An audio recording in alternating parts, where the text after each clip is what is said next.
Hello student, स्वागत है आपका तनु क्लासेस 8 को में। तो कैसे हैं आप लोग? उम्मीद करता हूं आप लोग ठीक ही होंगे और स्वस्थ होंगे। तो आज इस वीडियो में हम लेकर के आए हैं इतिहास का चैप्टर 2 यानी हिस्ट्री का चैप्टर 2, जिसका नाम है राजा, किसान और नगर पर ऑब्जेक्टिव क्वेश्चन का दूसरा वीडियो लेकर के आए हैं। यानी पहला वीडियो में 1 से 40 क्वेश्चन कवर कर लिया गया है। अगर आप लोग वो वीडियो नहीं देखे हैं तो प्लीज वो वीडियो भी देख लें। इससे क्या होगा कि आपसे 40 क्वेश्चन ऑब्जेक्टिव क्वेश्चन कवर हो जाएगा, क्योंकि पहला वीडियो जो हुआ था उसमें 40 ही क्वेश्चन कवर कराए थे। अगर ज्यादा क्वेश्चन कवर कराते तो फिर वीडियो लंबा हो जाता, आप लोग को फिर बोरिंग लग जाता। इसलिए हम दूसरा वीडियो लेकर के आए हैं। यहाँ हम शुरू करेंगे 41वां क्वेश्चन से, ठीक है। इससे पहले आप लोगों से एक छोटी सी रिक्वेस्ट है कि अगर आप लोग का थ्योरी कंप्लीट नहीं है तो प्लीज पहले थ्योरी को कंप्लीट करें। इससे क्या होगा कि आपको क्वेश्चन का आंसर देने में मजा आएगा, ठीक है। नहीं तो फिर आपको रटना पड़ेगा। तो चलिए स्टार्ट करते हैं ऑब्जेक्टिव क्वेश्चन का दूसरा वीडियो में। सबसे पहला क्वेश्चन है, उत्तरी पश्चिमी भारत से प्राप्त अशोक के अभिलेखों में लिपि का प्रयोग किया गया। देखिए आपको क्वेश्चन क्या करा कि उत्तरी पश्चिमी भारत से प्राप्त अशोक के अभिलेखों में लिपि का प्रयोग किया गया है।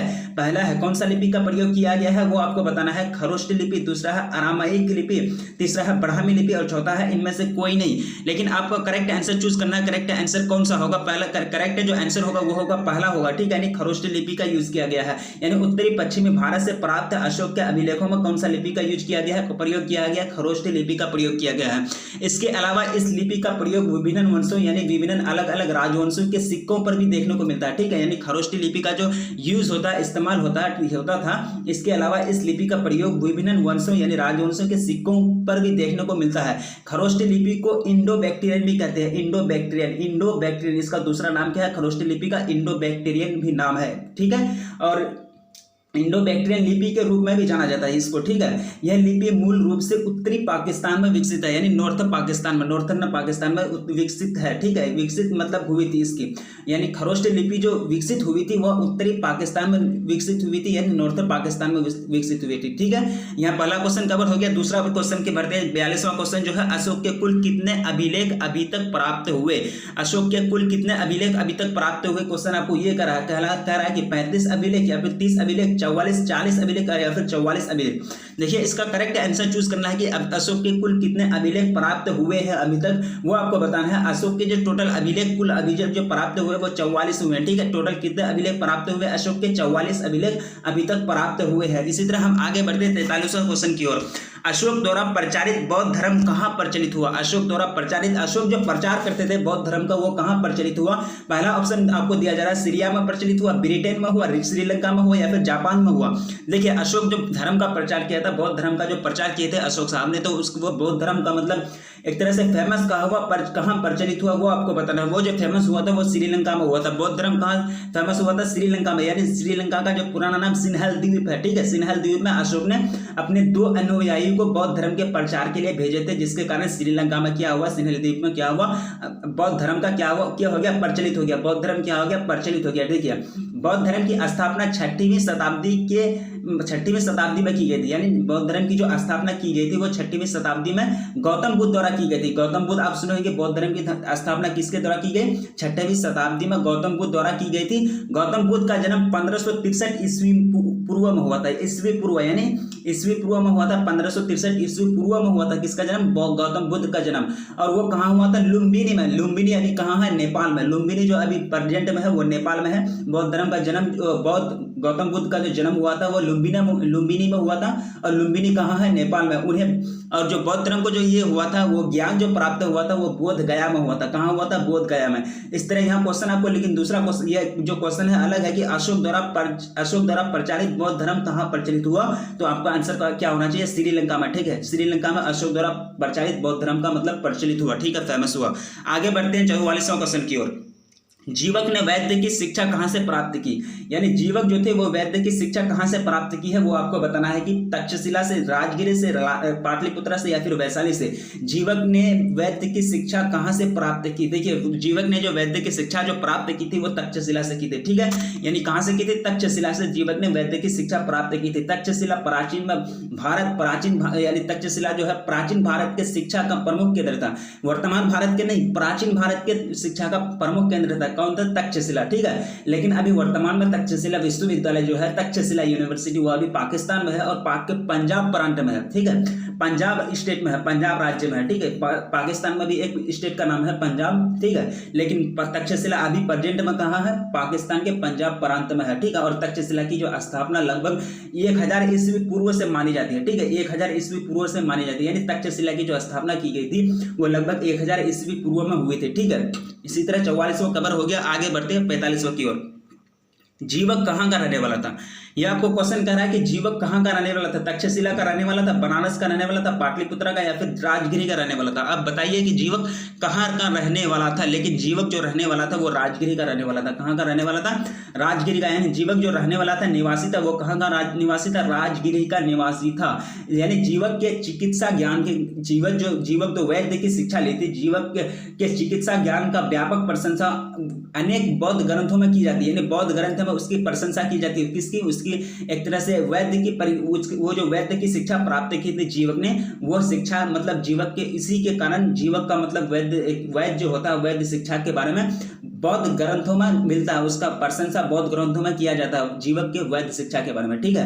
वे क्या थे, बाल रोग विशेषज्ञ थे। जीवक जो थे बाल रोग विशेषज्ञ थे, जिसको हम पीडियाट्रिक कहते हैं, ठीक है। बाल रोग यानी बच्चों का एक तरह से इलाज करते थे। जीवक जो थे महात्मा बुद्ध के निजी वैद्य थे। महात्मा बुद्ध जो थे, नाम सुने होंगे आप, महात्मा बुद्ध, उसका प्राइवेट वैद्य थे, उसका प्राइवेट फिजिशियन डॉक्टर थे, ठीक है। जीवक, ठीक है। जीवक कहाँ अपना शिक्षा प्राप्त की थी, तक्षशिला में अपना शिक्षा प्राप्त की थी, ठीक है।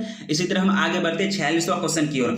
जीवक की ख्याति किस रूप में थी, यानी ख्याति मतलब फेमस होता है, या फिर ख्याति का अर्थ होता है प्रसिद्ध या फिर शोहरत, ठीक है। लेकिन आपको क्वेश्चन क्या करा है कि जीवक की ख्याति किस रूप में थी, व्यापारी के रूप में, प्रशासनिक अधिकारी के रूप में, वैद्य के रूप में, या फिर बौद्ध भिक्षु के रूप में। आपको क्वेश्चन कह रहा है कि जीवक की ख्याति किस रूप में थी। लेकिन आप लोग अभी बताया कि जीवक जो थे वो वैद्य थे, एक तरह से वैद्य की शिक्षा तक्षशिला में प्राप्त किए थे, जिसके कारण वैद्य के रूप में जीवक की ख्याति थी। यानी जीवक जो फेमस थे, जीवक का जो इज्जत की शोहरत था इस समाज में, वो मतलब वैद्य के रूप में था। यानी वैद्य वो फिजिशियन थे, इसलिए जीवक की ख्याति किस रूप में हुई, वैद्य के रूप में हुई, ठीक है।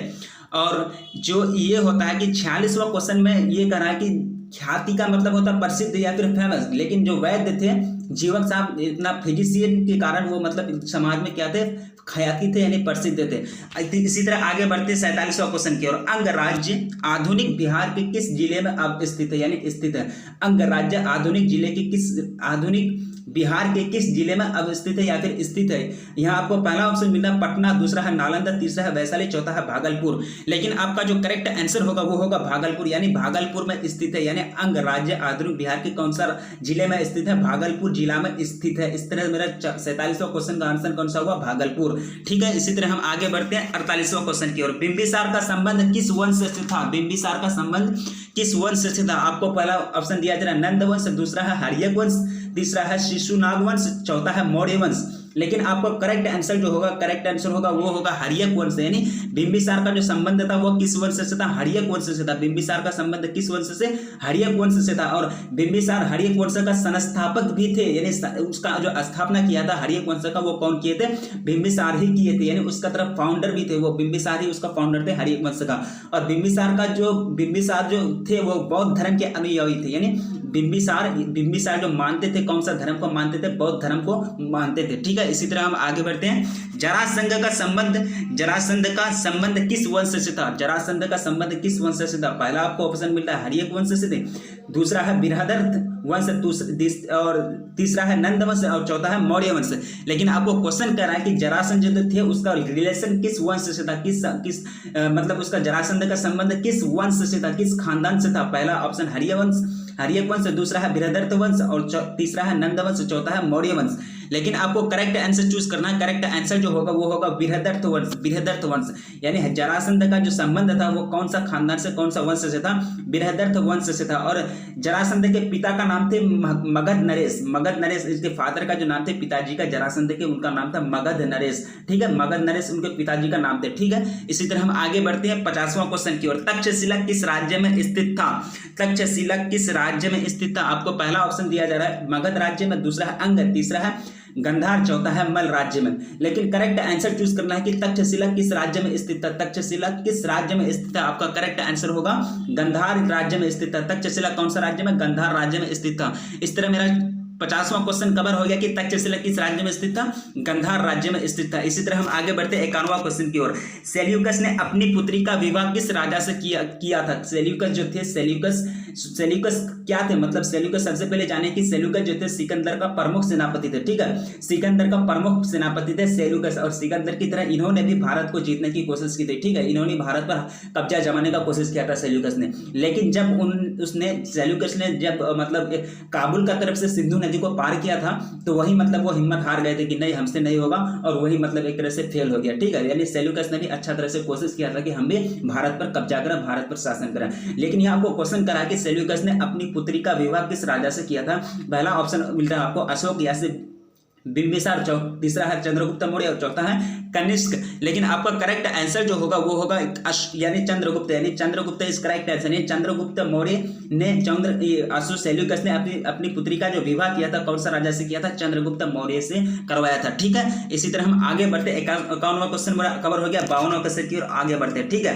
52वां क्वेश्चन में जो आपको पूछ रहा है कि धर्म विजय का उल्लेख अशोक के किस शिलालेख में है। धर्म विजय का उल्लेख अशोक के किस शिलालेख में है। पहला है ऑप्शन आपको है 11वें शिलालेख में, दूसरा है 12वें शिलालेख में, तीसरा है 13वें, चौथा है 14वें शिलालेख में। लेकिन आपको करेक्ट आंसर चूज करना है कि धर्म विजय का उल्लेख अशोक के किस शिलालेख में है या फिर किस शिलालेख में किया गया है। लेकिन 52 का जो आंसर होगा वो होगा आपका 13वें, यानी 13वें शिलालेख में किया गया है। धर्म विजय का उल्लेख अशोक के कौन सा शिलालेख में, 13वें शिलालेख में किया गया है, ठीक है। इसी तरह हम आगे बढ़ते हैं 53वां क्वेश्चन में जो आपको कह रहा है कि कालिदास किसके समकालीन थे। कालिदास किसके समकालीन थे। अशोक के समकालीन थे, समुद्रगुप्त के या फिर चंद्रगुप्त द्वितीय के या फिर कनिष्क के। कालिदास किसके समकालीन थे, अशोक, समुद्रगुप्त या फिर चंद्रगुप्त द्वितीय या फिर कनिष्क के। लेकिन आपका जो करेक्ट आंसर होगा 53 नंबर का वो होगा चंद्रगुप्त द्वितीय। यानी कालिदास किसके समकालीन थे, चंद्रगुप्त द्वितीय के समकालीन थे। यानी कालिदास की शादी जो हुई थी वो विद्योत्तमा, देखिए इसको पढ़ने में भी थोड़ा सा आप लोग को कठिन लग रहा होगा कि कठिन वर्ड है, विद्योत्तमा। यानी कालिदास की जो शादी हुई थी, उसका जो विवाह हुआ था, उसकी कन्या का जो नाम था वो क्या था, विद्योत्तमा नामक राजकुमारी से कालिदास का मतलब शादी हुआ था, विवाह हुआ था। लेकिन ये आपको क्वेश्चन दूसरा करा कि कालिदास किसके समकालीन थे, आपका आंसर क्या होगा, समुद्रगुप्त द्वितीय या फिर समुद्रगुप्त सेकंड के समकालीन थे, ठीक है। इसी तरह हम आगे बढ़ते हैं, भारत का नेपोलियन किस शासक को कहा जाता है, या फिर भारत का नेपोलियन किस शासक को कहा जाता है। पहला है आपका अशोक को या फिर समुद्रगुप्त को, तीसरा है अकबर को, चौथा है चंद्रगुप्त मौर्य को। देखिए आपको करेक्ट आंसर चूज करना है कि भारत का नेपोलियन किसको कहा जाता है। लेकिन भारत का जो नेपोलियन कहा जाता है ये मैं क्वेश्चन कवर कर चुका हूं, पहला वीडियो में ये भी आया था कि समुद्रगुप्त को, पहला जो वीडियो है ऑब्जेक्टिव का उसमें ये क्वेश्चन पूछा था कि समुद्रगुप्त को किसके थ्रू, मतलब किस यूरोपीय शासक के रूप में ये किया जाता, कंपेरिजन किया जाता, तुलना किया जाता, किस यूरोपियन शासक से तुलना किया जाता। वहां आपका आंसर हुआ था नेपोलियन। लेकिन यहाँ आपको वही क्वेश्चन पूछ रहा है घुमा करके कि भारत का नेपोलियन किस शासक को कहा जाता है, तो आंसर क्या हो जाएगा, समुद्रगुप्त। यानी समुद्रगुप्त को क्या कहा जाता है, भारत का नेपोलियन कहा जाता है। इसी तरह आगे बढ़ते हैं कि मगध की प्राचीन राजधानी कहाँ थी। मगध की जो प्राचीन राजधानी थी, प्रेजेंट नहीं, वर्तमान नहीं, आपको प्राचीन पूछा जा रहा है कि मगध की प्राचीन राजधानी कहाँ थी। पहला ऑप्शन आपको है पाटलिपुत्रा में थी, राजगीर में थी, वैशाली में या फिर गया में। लेकिन आपका जो करेक्ट आंसर होगा, करेक्ट आंसर आपको बताना है, करेक्ट आंसर जो होगा वो होगा राजगीर में, ठीक है। यानी मगध की जो प्राचीन राजधानी थी वो कहाँ थी, राजगीर में थी। मगध की प्राचीन राजधानी कहाँ थी, राजगीर में थी। इसी तरह हम आगे बढ़ते 56वां क्वेश्चन की ओर, मगध का प्राचीनतम राजवंश कौन सा था, या फिर मगध का प्राचीनतम राजवंश कौन था। पहला आपको ऑप्शन मिल रहा है नंद वंश, दूसरा है मौर्य वंश, तीसरा है हर्यक वंश, चौथा है शिशुनाग वंश। लेकिन आपको करेक्ट आंसर चूज करना है। थोड़ा सा सोचिए, अगर आप लोग का थ्योरी कंप्लीट है या फिर आप लोग का मतलब थोड़ा सा भी थ्योरी अगर कंप्लीट है तो आप लोग को आंसर आना चाहिए, ठीक है। लेकिन यहाँ आपको क्वेश्चन कर रहा है कि मगध का प्राचीनतम राजवंश कौन सा था। लेकिन आपका करेक्ट आंसर जो होगा वो होगा हर्यक वंश। मगध का जो प्राचीनतम राजवंश था वो था हर्यक वंश था। कौन सा वंश था, हर्यक वंश मगध का प्राचीनतम राजवंश था, ठीक है। प्राचीनतम राजवंश कौन सा था, हर्यक वंश। इसी तरह से 56वां क्वेश्चन मेरा कवर हो गया। आगे बढ़ते 57वां क्वेश्चन की ओर, पाटलिपुत्रा को किस राजा ने सर्वप्रथम अपनी राजधानी बनाई थी। यानी पाटलिपुत्रा जो अभी हाल में पटना के नाम से जाना जाता है, उसको सर्वप्रथम किस राजा ने अपनी राजधानी बनाई थी, कैपिटल बनाया था। यहाँ आपको पहला ऑप्शन आपको दिया जा रहा है बिंबिसार, दूसरा है अजातशत्रु, तीसरा है उदयन, चौथा है महापद्म नंद। देखिए आपको क्वेश्चन आपको जो कह रहा है कि पाटलिपुत्र को किस राजा ने सर्वप्रथम सबसे पहले अपनी राजधानी बनाई थी। 57वां क्वेश्चन आपको यही कह रहा, लेकिन आपको जो करेक्ट आंसर चूज करना है, इसका जो करेक्ट आंसर होगा वो होगा उदयन, यानी उदयन राजा ने पाटलिपुत्र को सर्वप्रथम सबसे पहले अपनी राजधानी बनाई थी। उदयन ने सबसे पहले पाटलिपुत्र को सर्वप्रथम यानी सबसे पहले पाटलिपुत्र को राजधानी बनाई थी। इसी तरह हम आगे बढ़ते हैं। पाटलिपुत्र नगर की स्थापना उदयन ने किस नदी के संगम पर की थी? किस नदी के संगम में की थी पाटलिपुत्र नगर की स्थापना उदयन ने किस नदी के संगम में की, यानी फिर किस नदी के संगम पर की थी? यहाँ आपको पहला ऑप्शन मिल रहा है गंगा, दूसरा है सोन, तीसरा है पुनपुन, या फिर चौथा है जो है इन सभी के संगम पर। 58वां क्वेश्चन जो आपको कह रहा है कि पाटलिपुत्र नगर की स्थापना उदयन ने किस नदी के संगम पर की थी, लेकिन आपको ऑप्शन दिया जा रहा है गंगा, सोन, पुनपुन, लेकिन यहाँ जो करेक्ट आंसर होगा वो होगा आपका इन सभी के संगम पर, यानी गंगा, सोन, पुनपुन सभी के संगम पर की थी। यानी पाटलिपुत्र नगर की जो स्थापना उदयन ने जो की थी वो मतलब तीनों नदी के संगम पर की थी। इस तरह से आपका करेक्ट आंसर कौन सा हो गया? D will be the correct answer, यानी इन सभी के संगम पर, यानी गंगा, सोन, पुनपुन के संगम पर की थी, यानी उसका जो स्थापना की थी। 58वां क्वेश्चन कवर हो गया। आगे बढ़ते हैं, ठीक है। रथ मुसल नामक आक्रामक यंत्र का प्रयोग किस जनपद में सबसे पहले किया गया था? रथ मुसल नामक आक्रामक यंत्र, रथ मुसल जो आक्रामक यंत्र है, आक्रमण करने वाला एक मशीन है, लेकिन उसका प्रयोग जो सबसे पहले किया गया था, सबसे पहले किस जनपद में किया गया था? पहला आपको दिया जा रहा ऑप्शन काशी, दूसरा है वैशाली, तीसरा है मगध, चौथा है कौशल। लेकिन 59वां क्वेश्चन आपको करा कि ये जो था यानी रथ मुसल एक मतलब यंत्र था, एक मशीन था आक्रमण करने वाला, हमला करने वाला, लेकिन आपको कहा कि ये मशीन जो सबसे पहले प्रयोग किया गया किस जनपद में सबसे पहले इसका प्रयोग किया गया था? पहला आपका काशी, वैशाली, मगध या फिर कौशल। लेकिन आपको जो करेक्ट आंसर होगा वो होगा आपका मगध, यानी मगध जनपद द्वारा मतलब इसका रथ मुसल का सबसे पहले आक्रमण के रूप में उस आक्रमण करने के लिए प्रयोग किया गया था। यानी रथ मुसल का सबसे पहले प्रयोग किसके द्वारा, किस जनपद के द्वारा? मगध जनपद के द्वारा किया गया था। इस तरह से हो गया 59वां क्वेश्चन कवर। आगे बढ़ते हैं। ताम्रलिपि बंदरगाह अवस्थित था गुजरात में था, केरल में था, बंगाल में या फिर महाराष्ट्र में? आपको क्वेश्चन क्या करा थोड़ा सा समझिए कि ताम्रलिपि यानी तांबा जो होता है, ताम्रलिपि तांबा का जो लिपि था बंदरगाह में, ताम्रलिपि बंदरगाह अवस्थित था। कहाँ अवस्थित था उसका? पहला गुजरात, केरल, बंगाल या फिर महाराष्ट्र में? लेकिन 60वां क्वेश्चन का जो आंसर होगा वो होगा आपका बंगाल में, यानी ताम्रलिपि जो बंदरगाह अवस्थित था वो कहाँ था? बंगाल में अवस्थित था। इसी तरह आगे बढ़ते हैं 61वां क्वेश्चन की ओर। 61वां क्वेश्चन जो आपको कह रहा है कि इलाहाबाद प्रशासित का लेखक कौन है? इलाहाबाद प्रशासित का लेखक कौन है? कालिदास है, शूद्रक है या फिर हरिसेन या फिर रवि कीर्ति है? लेकिन आपको क्वेश्चन क्या करा कि इलाहाबाद प्रशासित का लेखक कौन है, उसका राइटर कौन है आपको बताना है। इसका जो राइटर है वो हरिसेन है, ठीक है। यानी इलाहाबाद प्रशासित का जो लेखक है, राइटर है, वो कौन है? हरिसेन है, ठीक है। इसी तरह से मेरा क्वेश्चन कवर हो गया, 61वां क्वेश्चन कवर हो गया। आगे बढ़ते हैं 62वां क्वेश्चन की ओर। चाकन ने भारत के किस शिक्षण संस्थान में अध्ययन किया था? चाकन ने भारत के किस शिक्षण संस्थान में अध्ययन किया था, मतलब रीडिंग किया था, पढ़ाई किया था? पहला है नालंदा विश्वविद्यालय में, दूसरा है तक्षशिला, तीसरा है विक्रमशिला विश्वविद्यालय में, चौथा है औदंतपुरी विश्वविद्यालय में। लेकिन चाकन्य के बारे में आपको पूछा जा रहा है कि चाकन्य के बारे में आपको पूछा जा रहा है कि उन्होंने रीडिंग की थी, पढ़ाई की थी, कुछ कौन सा विश्वविद्यालय, कौन सा शिक्षण संस्थान में की थी, वो आपको बताना है। लेकिन आपको जो करेक्ट आंसर होगा यहाँ जो तक्षशिला यानी तक्षशिला विश्वविद्यालय में उन्होंने रीडिंग की थी। चाकन्य भारत के किस संस्थान में, किस शिक्षण संस्थान में अध्ययन किया था? तो आपका आंसर क्या होगा? तक्षशिला विश्वविद्यालय में शिक्षण किया था। किसने शिक्षण किया था? चाकन्य ने शिक्षण किया था। इस तरह से 62वां क्वेश्चन का जो आंसर हुआ वो होगा ऑप्शन बी यानी तक्षशिला विश्वविद्यालय। इसी तरह हम आगे बढ़ते हैं 63वां क्वेश्चन की ओर। प्राचीन भारत में औदंतपुरी विश्वविद्यालय कहाँ स्थित है? प्राचीन भारत में औदंतपुरी विश्वविद्यालय कहाँ स्थित है? मगध में स्थित है, गांधार में या फिर अंग में या फिर पांचाल में? लेकिन आपको क्वेश्चन कर रहा है, क्वेश्चन थोड़ा सा समझिए कि प्राचीन भारत में, वर्तमान भारत की बात नहीं की जा रही है, प्राचीन भारत में औदंतपुरी विश्वविद्यालय कहाँ स्थित था, यानी था मतलब देखिए आपको यहाँ ऑप्शन 4 जगह का ऑप्शन मिला है, मगध, गांधार, अंग या फिर पांचाल। लेकिन करेक्ट आंसर जो होगा वो होगा आपका 63 का जो करेक्ट आंसर होगा वो होगा आपका मगध में, ठीक है। यानी प्राचीन भारत में औदंतपुरी विश्वविद्यालय कहाँ है? मगध में था, मगध में स्थित था। कहाँ था?